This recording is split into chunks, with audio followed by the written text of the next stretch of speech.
Hi everybody, this is going to be a short video on Azure Active Directory.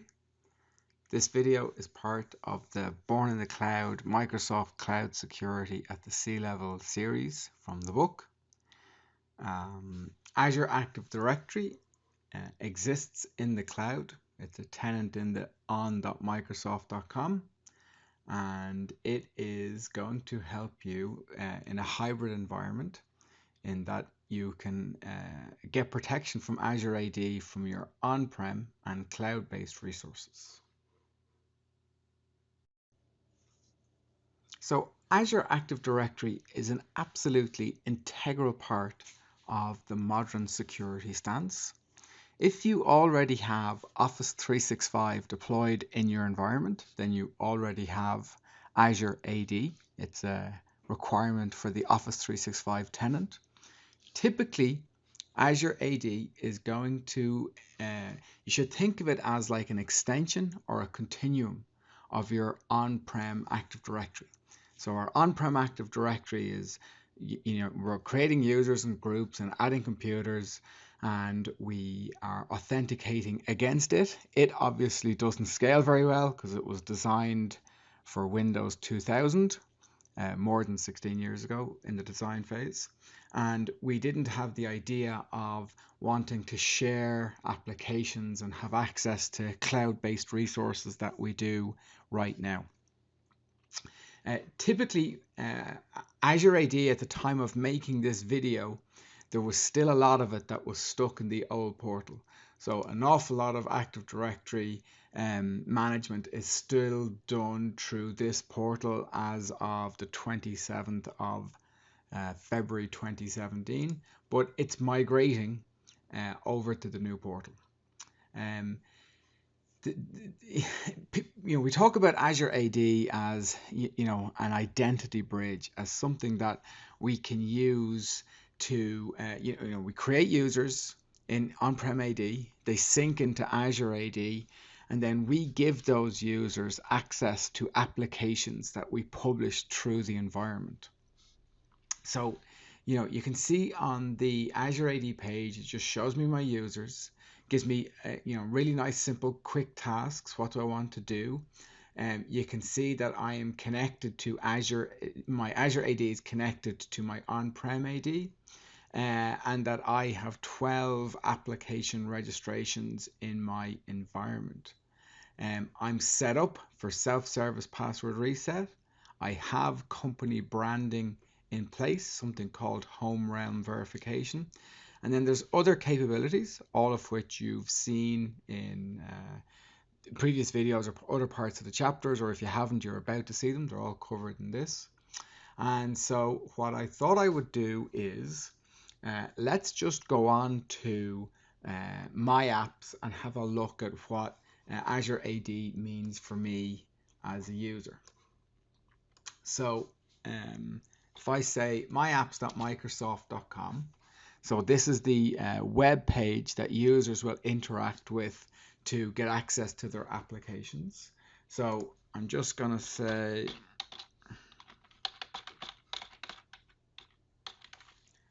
fire in my email address.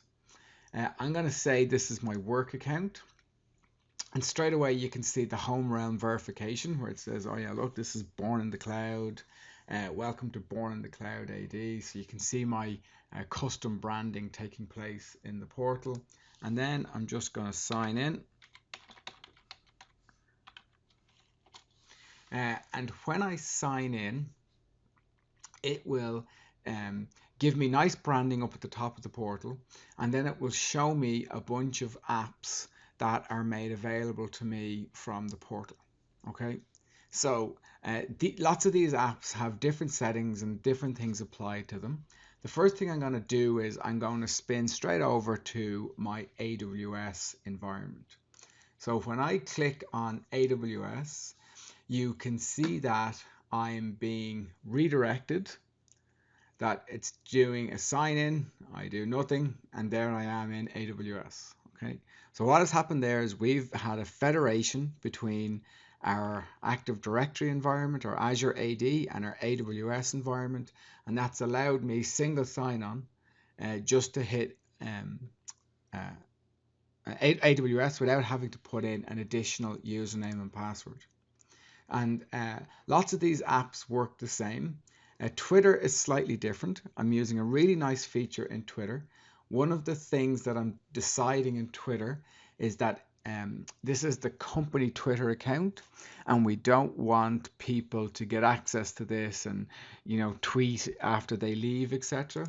So when I click on Twitter, what's different about it is that I have set up Twitter to require MFA.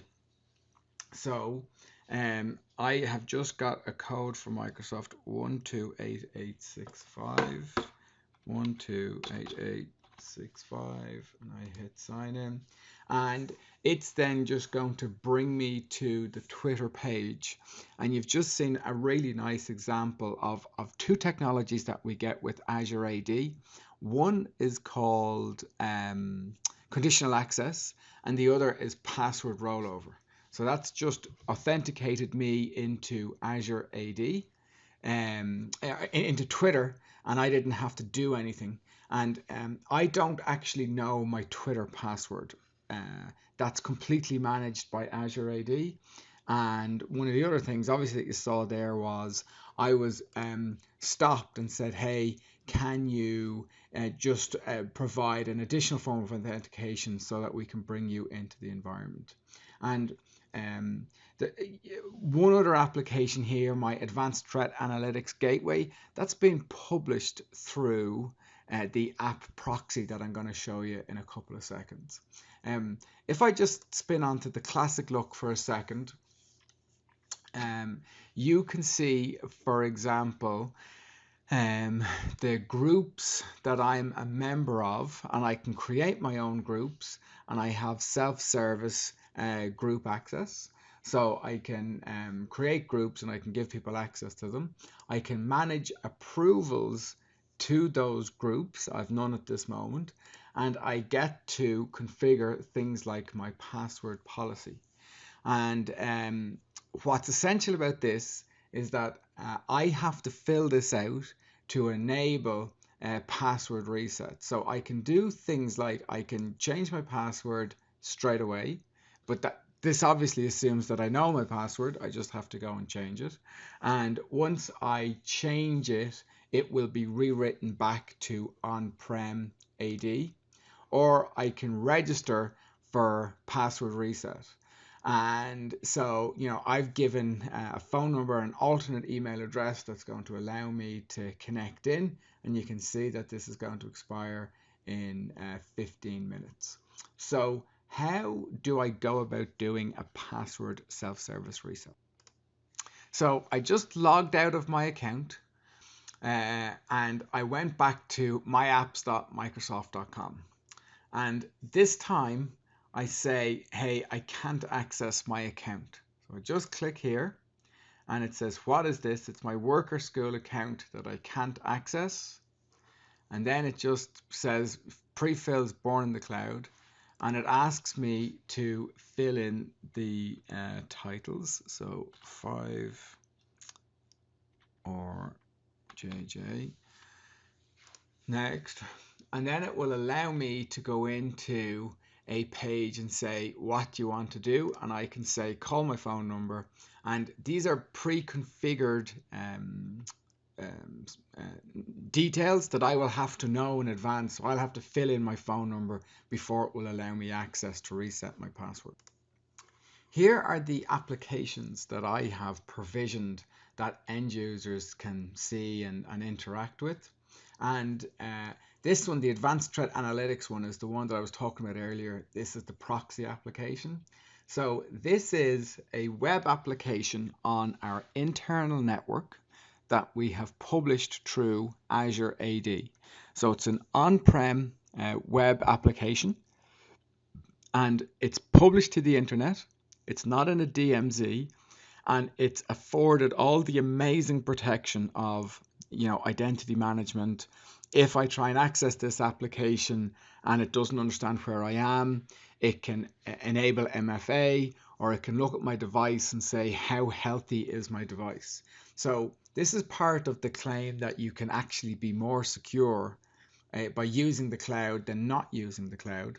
And if I hit add and I say add an application from the gallery, what I just wanted to call out is if you look at most of the applications here, these applications are from vendors who are in competition with Microsoft. There's 2,800 apps. So you can see things like Boxes in competition with Dropbox. You know, here's with OneDrive for Business. Here's Dropbox for Business. The Google apps. You know, Microsoft are really making a stance by saying we will allow you to add an application and federate it and just use Azure AD. With some of the featured app, these 17 featured apps.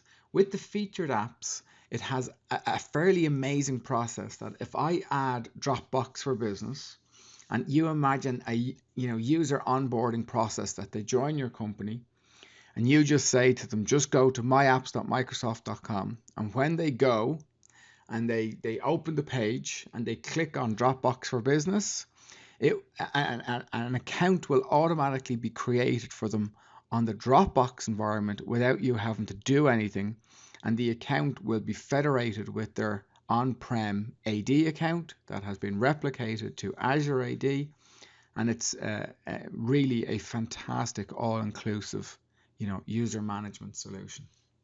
So we get to add you can add any of these 2,800, or you can just hit a custom application and you can fill in an application detail yourself.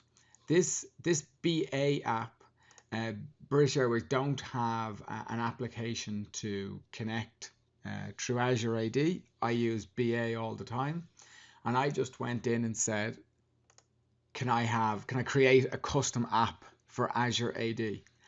When I created the app, I just went to the BA sign-in page. I just copied in the details. And then there are 3 options that a user can use to authenticate in.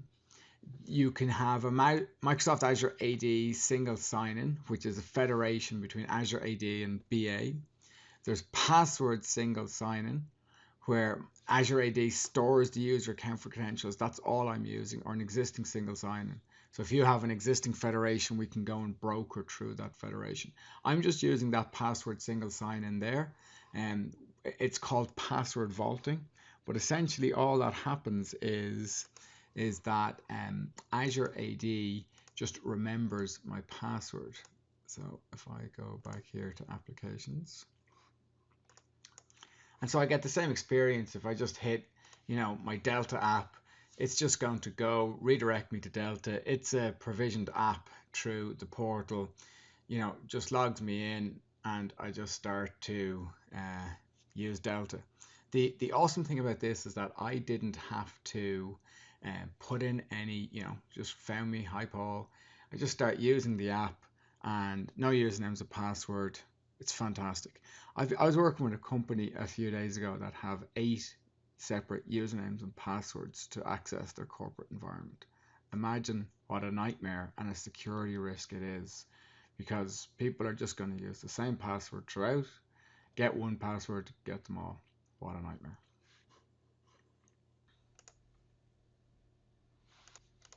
So here's just a little look at Twitter, one of the applications you saw on the dashboard. First of all, on Twitter, we have put in to say, I want some conditional access settings to apply to Twitter. So the conditional access is pretty simple. I have just said all users require MFA when not at work, and then we can, click to edit what defines a work-based IP. There's a couple of other nice ones, which is allow self-service application access. So somebody can ask, can they join into this? And they can be approved right from the portal. You don't have to come into here. And then in terms of how the users get access to the portal. So if I go to myself, Paul Keeley, and I just say edit the account, you can see here it says I want to enable automatic password rollover. And what that just means is I don't know what this password is right now. I just go into Azure AD and it brokers the password for me. So it basically means nobody knows what this password is. You could, of course, recover it through a separate, corporate email account that Twitter users wouldn't be given access to, but it basically eliminates someone's ability to send a tweet on behalf of the company that you might find inappropriate. We would always be looking to protect our identities with Azure AD Identity Protection, which is part of this series. We would always look to control group access with privileged identity management. And then, this really starts to build up a layer when you look at protecting the data that's brokered through Azure AD and protecting your MDM environment that's brokered through Azure AD through Intune. So that's Azure AD overview. It's an absolutely essential service, one of the founding pillars to you having a more secure environment. And that's that.